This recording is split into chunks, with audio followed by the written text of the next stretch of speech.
Hey there, folks! Today's news is packed with intense developments from around the globe. Let's dive right in.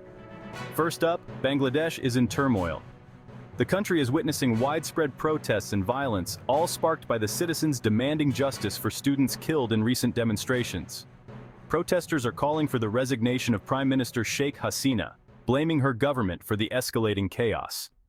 What started as a protest against a discriminatory quota system has now snowballed despite government attempts to quell it. Authorities have responded with school closures, internet shutdowns, and mass arrests, which only seem to be pouring fuel on the fire. The government and opposition parties are locked in a vicious blame game, and the international community is closely watching, urging restraint and dialogue. Human rights groups are condemning the violence and calling for an independent investigation into the deaths of protesters. This unrest highlights the growing discontent among Bangladesh's citizens and poses a significant challenge to the government's authority. Now, shifting gears to the sporting world, the Paris Olympics are marred by a gender eligibility controversy. Algerian boxer Imane Khelif is at the center of it all. Despite winning her quarterfinal match and securing a bronze medal, her past disqualification from the Women's World Boxing Championships for failing gender tests has ignited intense debate.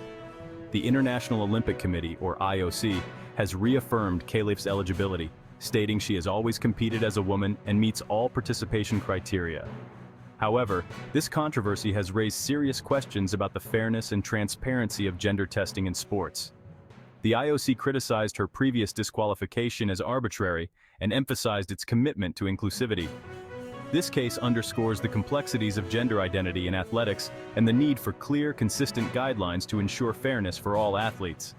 Lastly, the Israel-Hamas war has entered a dangerous new phase. Following the assassination of Hamas leader Ismail Haniyeh in Tehran, hopes for a ceasefire are dwindling.